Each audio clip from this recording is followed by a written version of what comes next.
Hey guys, welcome to government jobs Gyan YouTube channel. Guys, आज की इस वीडियो में हम बात करेंगे BPSC integrated 71st combined pre competitive examination 2025 के new recruitment notification online form apply process के बारे में।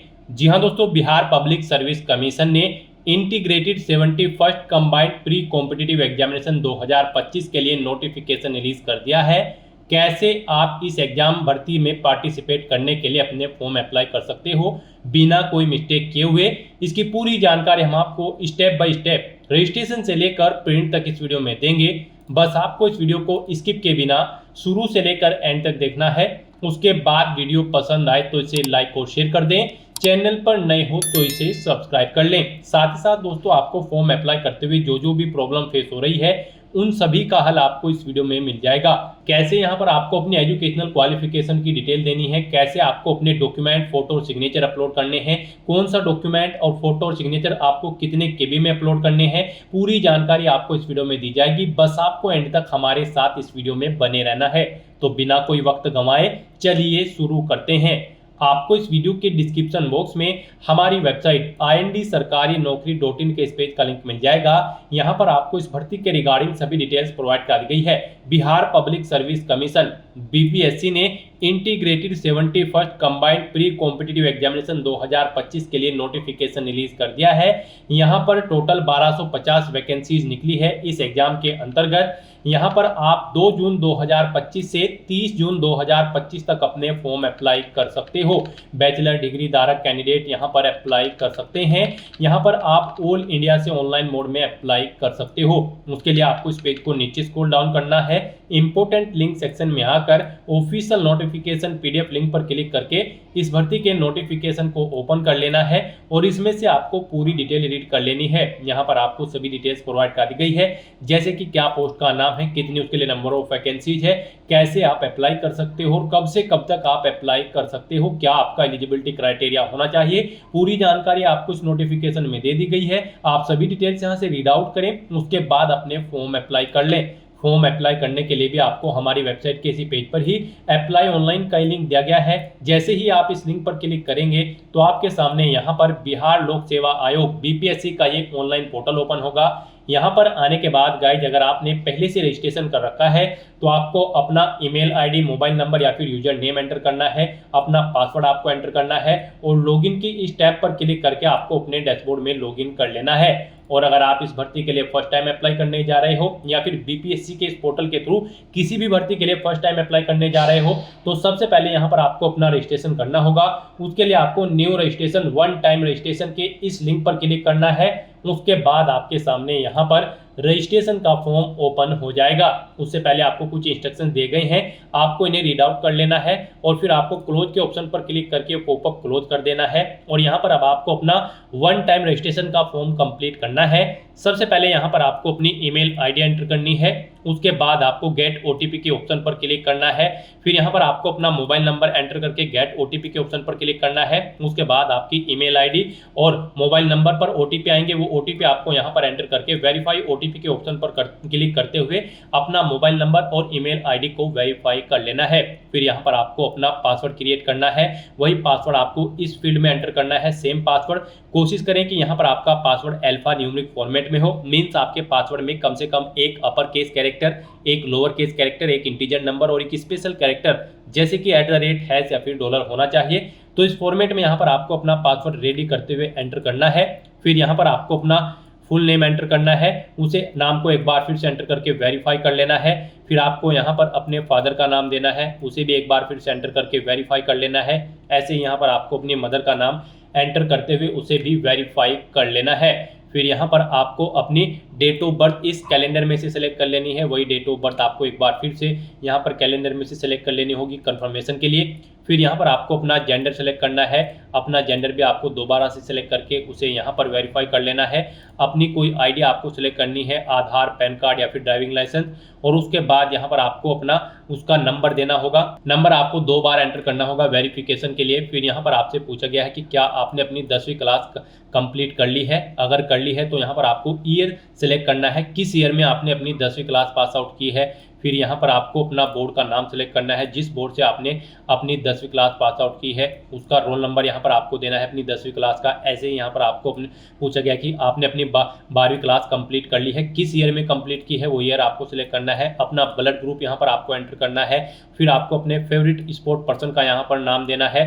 उसके बाद गाइज आपको रजिस्टर के इस ऑप्शन पर क्लिक कर देना है। फिर यहाँ पर आपसे पूछा जाएगा कि क्या आप यहाँ पर डिजी लॉकर पर रिडायरेक्ट होना चाहते हैं, तो यहाँ पर आपको यस के इस ऑप्शन पर क्लिक करना है। नेक्स्ट यहाँ पर आपको अपना मोबाइल नंबर और पिन एंटर करते हुए या फिर यूजर नेम का यूज करते हुए अपने डिजी लॉकर अकाउंट में आपको साइन इन कर लेना है और डिजी लॉकर अकाउंट पर आपको अपनी केवाईसी कंप्लीट कर लेनी है। यहाँ पर अगर आपका अकाउंट क्रिएट नहीं है तो यहाँ पर आप साइन अप के इस ऑप्शन पर क्लिक करें। यहाँ पर आप अपना मोबाइल नंबर एंटर करें, जनरेट ओटीपी के ऑप्शन पर क्लिक करें। आपके मोबाइल नंबर पर ओटीपी आएगा, उसे आप वेरीफाई करें, अपना नाम एंटर करें, अपनी डेट ऑफ बर्थ यहाँ पर आप एंटर करें, अपना जेंडर सेलेक्ट करें, यूजर नेम दे, अपना पिन क्रिएट करें और फिर यहाँ पर आप वेरीफाई के ऑप्शन पर क्लिक करते हुए अपना अकाउंट क्रिएट कर लें और उसके बाद आप लॉगिन करके यहाँ पर अपना डिजी लॉकर अकाउंट वेरीफाई कर लें। यहाँ पर आप अपनी केवाईसी कंप्लीट कर लें डिजी लॉकर अकाउंट की। इस तरह से यहाँ पर अपना डिजी लॉकर अकाउंट वेरीफाई करने के बाद फिर आपको रिटर्न टू बीपीएससी ऑनलाइन के इस लिंक पर क्लिक कर देना है। उसके बाद आपको यस के ऑप्शन पर क्लिक करना है। नेक्स्ट आपके सामने यहाँ पर बीपीएससी की ये वेबसाइट ओपन हो जाएगी। यहाँ पर आने के बाद अब आपको अपना ईमेल आईडी, मोबाइल नंबर या फिर यूजर नेम एंटर करना है, अपना पासवर्ड आपको एंटर करना है और लॉगिन के इस ऑप्शन पर क्लिक करके आपको लॉगिन कर लेना है।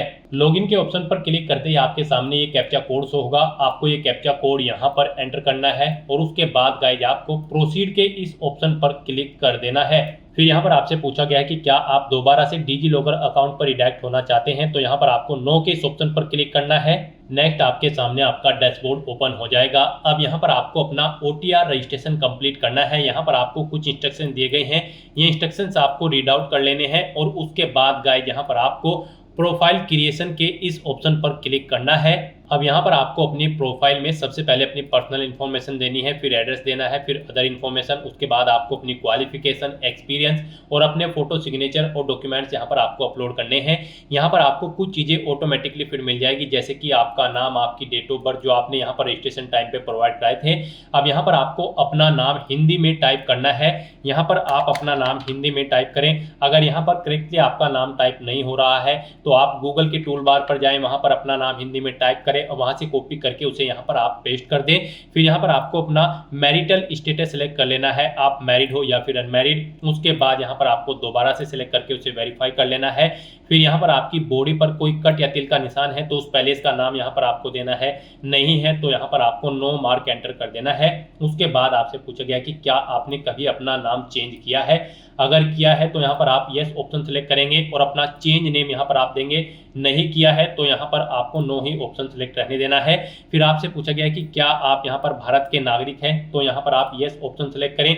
उसके बाद यहाँ पर आपसे पूछा गया है क्या आप बिहार राज्य के स्थायी मूल निवासी हैं, अगर हैं तो आप यस करेंगे और फिर नहीं है तो आप नो ऑप्शन सेलेक्ट करेंगे। फिर आपको दोबारा से यहाँ पर ये ऑप्शन सेलेक्ट करके वेरीफाई करना होगा कि क्या आप बिहार राज्य के स्थायी मूल निवासी हैं, तो यहाँ पर आपको वेरिफिकेशन के लिए दोबारा से अपना आंसर सेलेक्ट कर लेना है जो यहाँ पर आपने ऊपर सेलेक्ट किया है। उसके बाद आपको इस पेज को नीचे स्क्रॉल डाउन करना है। गाइस यहाँ पर अगर आप बिहार राज्य के मूल निवासी हैं तो फिर यहाँ पर आपको अपना रेजिडेंस सर्टिफिकेट नंबर देना होगा, यानी कि निवास प्रमाण पत्र संख्या का आपको नंबर देना होगा।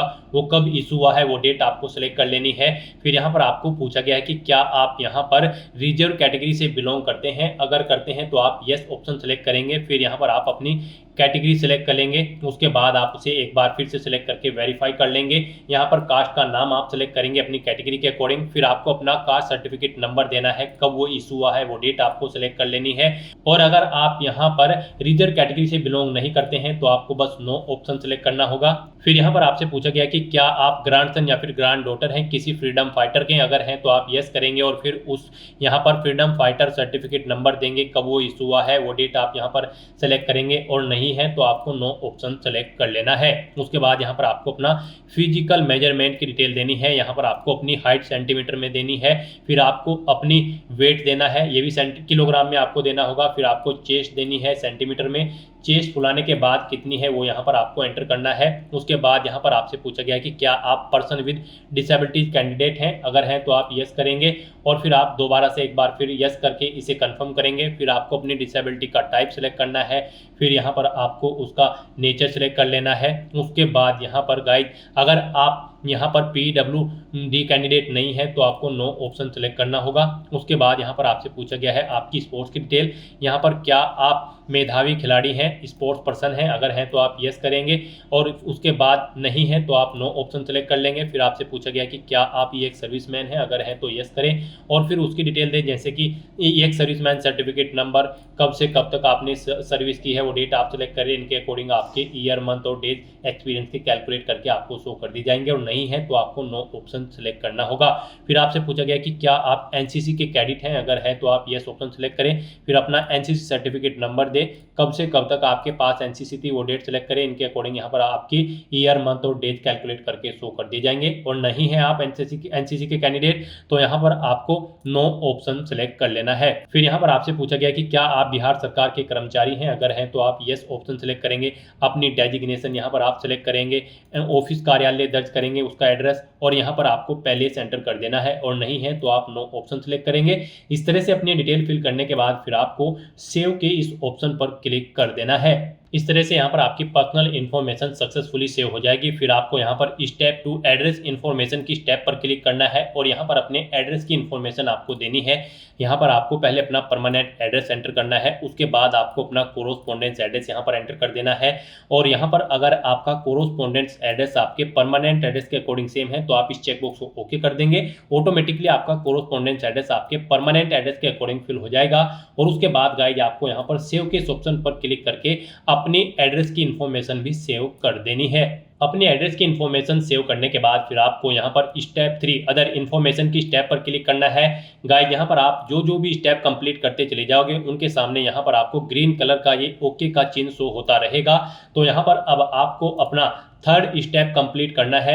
यहाँ पर आपसे पूछा गया है कि क्या आपके विरुद्ध किसी न्यायालय में कोई अभियोजन लंबित है, यानी कि कोई केस चल रहा है। अगर चल रहा है तो यहाँ पर आप यस करेंगे, नहीं तो आप नो ऑप्शन सेलेक्ट करेंगे। फिर आपसे पूछा गया कि क्या आप बार काउंसिल या मेडिकल काउंसिल या एसोसिएशन या अन्य व्यावसायिक संस्थान द्वारा अनुशासनात्मक या इसी तरह की किसी अन्य कार्रवाई से गुजरे हैं। अगर गुजरे हैं तो यस करें, नहीं तो यहाँ पर आप नो ऑप्शन सेलेक्ट कर ले। उसके बाद आपसे पूछा गया कि क्या आपके विरुद्ध सरकारी या अर्ध सरकारी संगठनों द्वारा कोई अनुशासनात्मक कार्रवाई की गई है। अगर की गई है तो यस करें, नहीं तो नो ऑप्शन सेलेक्ट करें। फिर आपके खिलाफ कोई केस दायर है यहाँ पर किसी न्यायालय में, अगर है तो आप यस करें, नहीं तो नो ऑप्शन सेलेक्ट करें। उसके बाद यहाँ पर आपसे पूछा गया कि क्या आप कभी बीपीएससी, यूपीएससी या फिर अन्य किसी पीसीएससी या किसी अन्य संगठन द्वारा आयोजित परीक्षा के लिए वर्जित या काली सूची में डाले गए हैं। अगर हैं तो आप यस करेंगे, नहीं तो यहाँ पर आप फिर नो ऑप्शन सेलेक्ट कर लेंगे। यहाँ पर अगर आप यस ऑप्शन सेलेक्ट करते हैं तो फिर आपसे पूछा जाएगा फिर आपको परमानेंट इस सूची में डाला गया है या फिर क्रिएशन पीरियड के लिए। यहाँ पर आप अपने अकॉर्डिंग ऑप्शन सेलेक्ट करेंगे और अगर आप नो ऑप्शन सेलेक्ट करते हैं फिर आपको कोई डिटेल नहीं देनी होगी। फिर यहाँ पर आपसे पूछा गया कि क्या आपने कभी गेम या किसी स्पोर्ट में या फिर माउंटेनिंग में या किसी टीम वर्क में कोई पुरस्कार जीता है। अगर जीता है तो उसकी डिटेल यहाँ पर दें, या आप अपने स्कूल में लीडरशिप की है तो उसकी डिटेल दें। यहाँ पर अगर आपने कोई और एक्स्ट्रा करिकुलम एक्टिविटीज की है तो उसकी डिटेल आप प्रोवाइड कर सकते हैं। इस तरह से अपनी डिटेल्स यहाँ पर फिल करने के बाद फिर आपको सेव के ऑप्शन पर क्लिक करके अपनी डिटेल सेव कर देनी है। इस तरह से यहाँ पर आपका थर्ड ऑप्शन भी कंप्लीट हो जाएगा। फिर यहाँ पर आपको स्टेप 4 क्वालिफिकेशन इन्फॉर्मेशन की स्टेप पर क्लिक करना है और यहाँ पर अब आपको अपनी क्वालिफिकेशन की डिटेल प्रोवाइड करनी है। यहाँ पर आपको सबसे पहले सेलेक्ट कर लेना है जो भी आपकी क्वालिफिकेशन है। यहाँ पर आपको अपनी 10वीं क्लास से लेकर अपनी हायर क्वालिफिकेशन तक की सभी डिटेल्स ऐड कर देनी है। यानी कि अगर आपने 10वीं, 12वीं, ग्रेजुएशन, पोस्ट ग्रेजुएशन या फिर पीएचडी कर रखी है तो उनकी डिटेल यहाँ पर आपको 1 बाय 1 करके सेव कर देनी है, उन्हें यहाँ पर आपको ऐड कर देना है। सबसे पहले यहाँ पर आपको अपनी 10वीं क्लास की डिटेल देनी है, तो यहाँ पर आप 10th या मैट्रिक ऑप्शन सेलेक्ट करें। उसके बाद यहाँ पर आपको दोबारा से सेलेक्ट करना है 10th। फिर यहाँ पर आपको सब्जेक्ट या ब्रांच का विवरण देना होगा। अगर आप किसी और क्लास के लिए हैं, 10th में यहाँ पर मोस्टली सभी सब्जेक्ट्स होते हैं, तो यहाँ पर आपको सिलेक्ट करने के लिए ऑप्शन ऑप्शन नहीं मिलेगा। फिर आपको अपना स्टेट सेलेक्ट करना है, जिस स्टेट से आपने अपनी 10वीं क्लास पास आउट की है। बोर्ड का नाम यहाँ पर आपको सिलेक्ट करना है जिससे आपने अपनी 10वीं क्लास पास आउट की है। क्वालिफिकेशन का स्टेटस बताना है, आप कंप्लीट कर चुके हो या फिर अपीयर्ड हो यहाँ पर। उसके बाद आपको डेट ऑफ क्वालिफिकेशन, योग्यता पूर्ण होने की तिथि आपको सिलेक्ट कर लेनी है, कब आपने अपनी ये क्वालिफिकेशन कंप्लीट की है, कितने अटेम्प्ट्स में आपने पास आउट की है, 1 2 3 यहाँ पर आपको वो एंटर करना है। कितने मार्क्स यहाँ पर आपने ऑब्टेन किए हैं वो आप एंटर करें। फिर टोटल कितने मार्क्स थे जिसमें से मार्क्स आपने ऑब्टेन किए हैं वो यहाँ पर आप एंटर करें। फिर यहाँ पर आपको अपनी परसेंटेज या फिर CGPA एंटर कर देना है।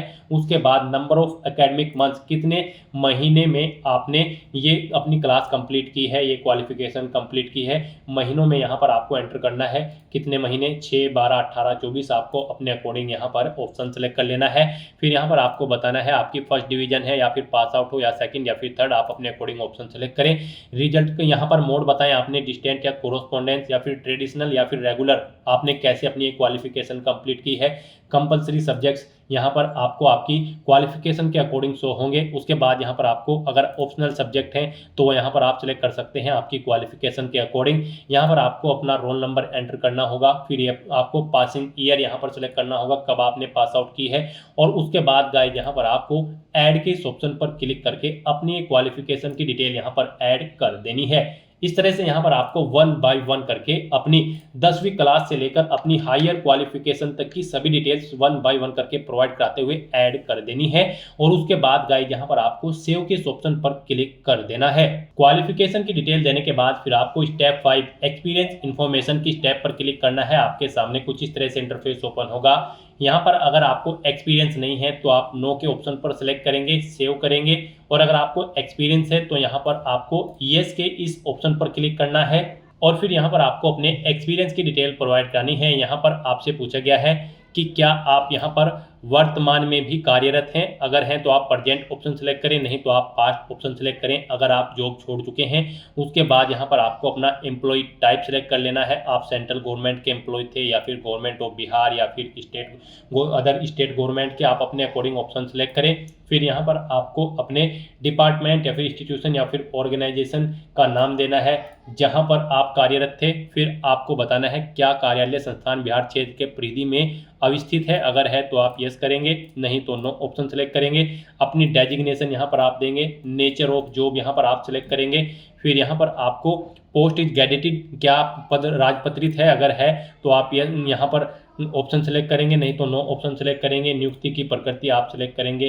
पे बैंड यहाँ पर आप अपना देंगे, ग्रेड पे आप यहाँ पर देंगे, बेसिक पे अपनी यहाँ पर आप एंटर करेंगे, मंथली ग्रोस सैलरी यहाँ पर आप देंगे। मेडिकल कॉलेज एंड इंस्टीट्यूट का संस्थान है तो यहाँ पर आप सेलेक्ट करेंगे।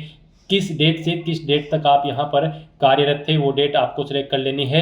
उसके अकॉर्डिंग आपकी ईयर मंथ और डे यहाँ पर कैलकुलेट करके शो कर दी जाएंगे। और फिर आपको यहाँ पर ऐड के ऑप्शन पर क्लिक करके अपनी एक्सपीरियंस की डिटेल ऐड कर देनी है। एक से ज़्यादा जगह वर्किंग एक्सपीरियंस है तो आप फिर दोबारा से अपने एक्सपीरियंस की डिटेल सेम ऐसे ही प्रोवाइड कराते हुए ऐड के ऑप्शन पर क्लिक करके ऐड कर देंगे। और फिर यहाँ पर आप सेव के ऑप्शन पर क्लिक करके अपने एक्सपीरियंस की डिटेल भी सेव कर देंगे। इस तरह से यहाँ पर आपका स्टेप 5 एक्सपीरियंस की इन्फॉर्मेशन सक्सेसफुली सेव हो जाएगी। फिर यहाँ पर आपको last step upload photo / signature and profile log के इस ऑप्शन पर क्लिक करना है। अब यहाँ पर आपको अपना फोटो और सिग्नेचर अपलोड करने हैं। यहाँ पर आपको अपना लाइव फोटो कैप्चर करना है अपने वेब कैमरा या फिर मोबाइल फोन से।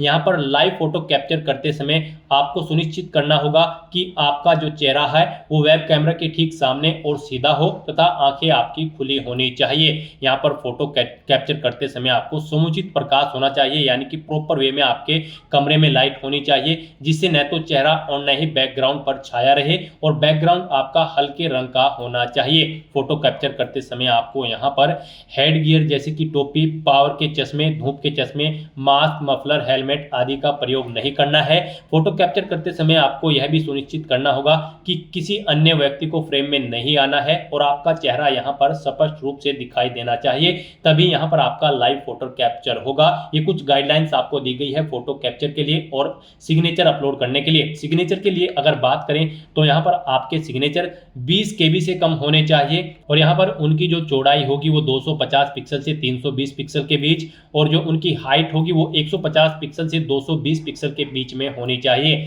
यहाँ पर आपको अपने सिग्नेचर हिंदी और इंग्लिश दोनों लैंग्वेजेस में अपलोड करने हैं। यहाँ पर इनके लिए सेम गाइडलाइन है, हिंदी और इंग्लिश दोनों तरह के सिग्नेचर के लिए। तो यहाँ पर आपको अपने सिग्नेचर अपलोड करने के लिए चूज फाइल के इस ऑप्शन पर क्लिक करना है। पहले इंग्लिश के सिग्नेचर आपको अपलोड करने हैं, फिर ऐसे ही आपको चूज फाइल के दूसरे ऑप्शन पर क्लिक करके अपने हिंदी के सिग्नेचर यहां पर आपको अपलोड कर देने हैं। अपना लाइव फोटो कैप्चर करने के बाद और सिग्नेचर अपलोड करने के बाद आपको इस पेज को नीचे स्क्रॉल डाउन करना है और अपने इन डॉक्यूमेंट्स को सेव करते हुए यहाँ पर आई एग्री के चेकबॉक्स को ओके करना है और फिर गाइस यहाँ पर आपको सबमिट एंड लॉग प्रोफाइल के इस ऑप्शन पर क्लिक कर देना है। इस तरह से यहाँ पर आपका बिहार पब्लिक सर्विस कमीशन के पोर्टल पर one time registration successfully complete हो चुका है। अब यहाँ पर इस पोर्टल के थ्रू जितनी भी भर्तियां निकलेगी, अगर आप उन पर अप्लाई करने के लिए एलिजिबल हैं तो आप अप्लाई कर सकते हैं। बस यहाँ पर अब आपको न्यू एप्लीकेशन की इस टैब पर क्लिक कर देना है, इस लिंक पर क्लिक करना है। उसके बाद यहाँ पर फिलहाल करंट में जितनी भी भर्तियां चल रही होंगी बिहार पब्लिक सर्विस कमीशन के पोर्टल पर आपको यहां पर वो शो कर दी जाएंगी। हम यहां पर आपको integrated 71st combined pre competitive examination के लिए अप्लाई करके दिखा रहे हैं।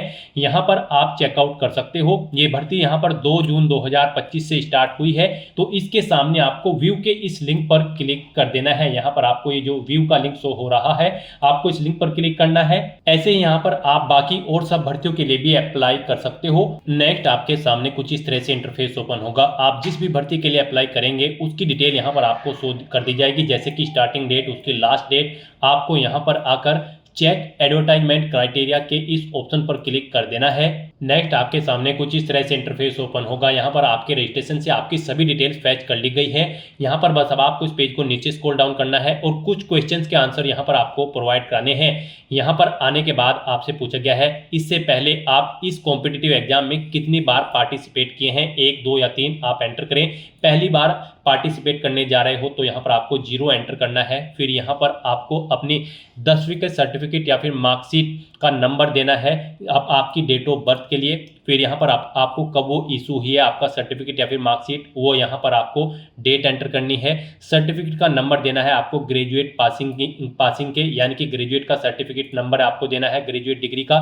फिर आपको कब वो इशू हुई है वो डेट यहाँ पर आपको एंटर करनी है। फिर यहाँ पर आपको एड्रेस देना है जहाँ पर आप पिछले 3 साल 6 महीने से रह रहे हैं। यहाँ पर फिर आपको डेट देनी है किस डेट से आप 3 साल 6 महीने से रह रहे हैं इस एड्रेस पर, जो एड्रेस आपने ऊपर दिया है। फिर यहाँ पर आपको डेट देनी है जिस डेट तक आप यहाँ पर इस एड्रेस पर रहे हो पिछले 3 साल 6 महीने तक। फिर यहाँ पर अगर आप पिछले 3 साल 6 महीने में एक से ज़्यादा जगह रुके हो तो उनकी भी यहाँ पर आपको एड्रेस और डेट एंटर कर देनी है। फिर यहाँ पर आपको फुल एड्रेस देना है उन 2 कैंडिडेट का जिन्हें आप पिछले 6 महीने से जानते हैं। यहाँ पर उनका एड्रेस आपको एंटर करना है। फिर आपको उनका नाम यहाँ पर आपको एंटर कर देना है उन 2 पर्सन्स का जिन्हें आप पिछले 6 महीने से जानते हो, आप उनके रिलेशन में हो।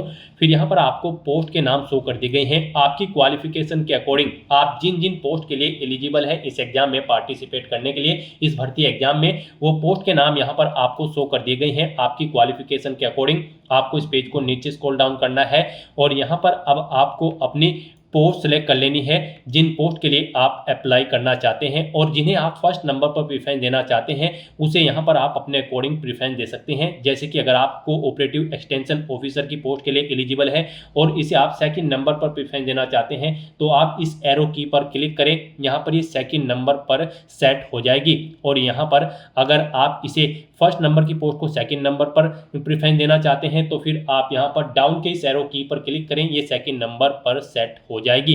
इस तरह से यहाँ पर आपको अपनी पोस्ट प्रेफरेंस सेलेक्ट कर लेनी है, सेट कर लेनी है और उसके बाद गाइस यहाँ पर आपको अप्लाई के इस लिंक पर क्लिक कर देना है, इस टैब पर क्लिक कर देना है। फिर यहाँ पर आपको अपनी 10वीं क्लास का सर्टिफिकेट अपलोड करना है। गाइस यहाँ पर आपकी फाइल का साइज 150 KB से कम होना चाहिए, PDF फॉर्मेट में आपकी फाइल होनी चाहिए। आपको अपलोड के ऑप्शन पर क्लिक करना है, फाइल को सिलेक्ट कर लेना है और अपना मैट्रिक सर्टिफिकेट आपको अपलोड कर देना है। उसके बाद यहाँ पर आपको अपना लाइव फोटो कैप्चर करना है। आपको कैप्चर लाइव फोटो के ऑप्शन पर क्लिक करना है और अपने वेब कैमरा या फिर मोबाइल फोन से अपना लाइव फोटो यहाँ पर कैप्चर कर देना है। उसके बाद गाइस यहाँ पर आपको आई एग्री के चेकबॉक्स को ओके करना है। पेज को नीचे स्क्रॉल डाउन करना है अपनी लोकेशन एंटर करते हुए और फिर आपको सबमिट एंड पे फीस के इस ऑप्शन पर क्लिक कर देना है। सबमिट एंड पे फी ऑप्शन पर क्लिक करने के बाद आपके सामने कुछ इस तरह से इंटरफेस शो होगा। अब यहाँ पर आपको ऑनलाइन पेमेंट ऑप्शन सेलेक्ट करना है। उसके बाद आपको SBI के ऑप्शन पर सिलेक्ट कर लेना है और फिर गाइस यहाँ पर आपको ओके के ऑप्शन पर क्लिक कर देना है।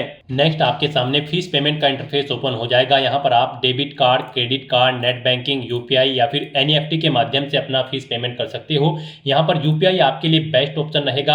आप अपनी UPI ID एंटर करें। एंटर UPI ID ऑप्शन पर सिलेक्ट करने के बाद और फिर आप वैलिडेट UPI ID ऑप्शन पर क्लिक करते हुए अपना फीस पेमेंट कर दे, या फिर आप यहाँ पर UPI QR के ऑप्शन पर सिलेक्ट करें। उसके बाद आप पे नाउ के ऑप्शन पर क्लिक करें। फिर यहाँ पर आपको ये QR कोड शो कर दिया जाएगा। आप इसे अपने UPI से स्कैन करें और अपना फीस पेमेंट कर दें। सक्सेसफुली फीस पेमेंट करने के बाद आपका एप्लीकेशन फॉर्म सबमिट हो जाएगा।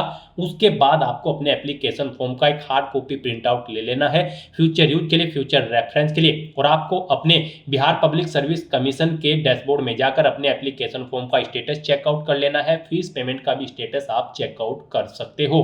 तो दोस्तों ऐसे आप Bihar public service commission integrated 71st combined pre competitive examination 2025 के लिए अपना फॉर्म अप्लाई कर सकते हो। आज की इस वीडियो में बस इतना ही। आई होप ये वीडियो आपको पसंद आई होगी। अगर पसंद आई हो तो इसे लाइक और शेयर करें। चैनल पर नए हो तो इसे सब्सक्राइब कर लें। Thanks for watching.